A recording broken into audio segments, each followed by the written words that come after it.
Hello everyone, welcome to another vlog on my page. আজ আমার birthday ছিল, কিন্তু গতকাল থেকে আমার শরীরটা একটু খারাপ থাকায় আজ সকালে ঘুম থেকে উঠতে আমার অনেকটাই দেরি হয়ে গেছিল। উঠে দেখি মায়ের সমস্ত কাজই প্রায় শেষ। আজ একটু প্ল্যান আছে বিরিয়ানি করার, তো রান্নাঘরে এসে দেখলাম বাবা 2 কেজি মতন চিকেন নিয়ে চলে এসেছিল। তাই একটু দেখছিলাম যে পিসগুলো কেমন দিয়েছে, কারণ বড় না হলে বিরিয়ানিতে তেমন একটা ভালো লাগে না। তারপর দেখলাম যে ঠিকই আছে, বেশ বড় বড় করেই পিসগুলো রেখেছিল। এরপর আমি ফ্রেশ হয়ে নিজের কিছু কাজ গুছিয়ে রান্নাঘরে চলে এসেছিলাম বাকি কাজগুলো একটু এগিয়ে রাখার জন্য। তো ফার্স্টেই যেটা করেছিলাম, চিকেনটা ধুয়ে নিয়ে তারপরে পেঁয়াজের খোসাগুলো ছাড়িয়ে আলুগুলো কেটে নিচ্ছিলাম। তারপর আমি পেঁয়াজ, রসুন, আদা এগুলোকে একটু কুচি করে নিচ্ছিলাম। আর এদিকে আমি একটু বেরেস্তা করার জন্য বেশি করেই পেঁয়াজ কুচিয়ে নিয়েছিলাম। আদাগুলোকে একটু বড় বড় করেই কেটেছিলাম, যেহেতু এটা পেস্ট হবে। কাজ করতে করতে হঠাৎ দেখে আমার স্পেশাল পার্সন চলে এসছে, আর এসে থেকেই বলছে তাড়াতাড়ি এসো, একটা দরকারি কথা আছে। বলো কি?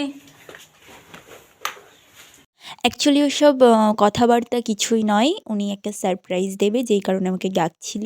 অনেক দিন থেকে একটা ইচ্ছা ছিল যে আমার সাইজের একটা টেডি বিয়ার কিনবো। হয়তো কোনোভাবে ও এটা জানতে পেরেছিল। আসলেও মানুষটাই এরকম, যদি জানতে পারে একবার যে এটা আমার পছন্দ, তাহলে ও এনেই ছাড়বে। আর এটা দেখার পর আমার রিয়াকশনটা তো তোমরা দেখতেই পাচ্ছ। আসলে গিফট ছোট হোক বা বড়, ওর দেওয়া সবকটা জিনিসই আমার কাছে খুব প্রিয়। আমি ওর কাছে বারবার জিজ্ঞাসা করছিলাম যে তুমি কি করে জানলে এটা আমার খুব পছন্দের। আর এদিকে দেখো, এটা তো আমি নিতেই পারছিলাম না, কারণ এটা আমার থেকেও বড় ছিল।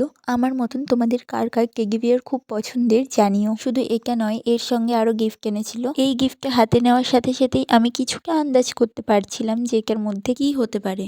খোলার পর দেখলাম যে হ্যাঁ, যা ভেবেছিলাম তাই। এটাও আমার পছন্দের জিনিসের মধ্যে একটা। ও কি করে এগুলো বোঝে আমি সত্যি জানি না। তো এর মধ্যে অনেকগুলো কালার্সের চুড়ি ছিল, তার মধ্যে থেকে একটা সেট খুলে ও আমাকে পরিয়ে দিয়েছিল। এই সেটটার মধ্যে 4টে কালার ছিল, আর 4টে কালারই আমার বেশ ভালো লেগেছে। আসলে বেশিরভাগ মেয়েদেরই এই চুড়ি জিনিসটা খুবই পছন্দের। তার উপর যদি এবার জিনিসটা প্রিয় মানুষকে দেওয়া হয়, তাহলে তো কোনো কথাই হবে না, পুরো ফার্স্ট ক্লাস।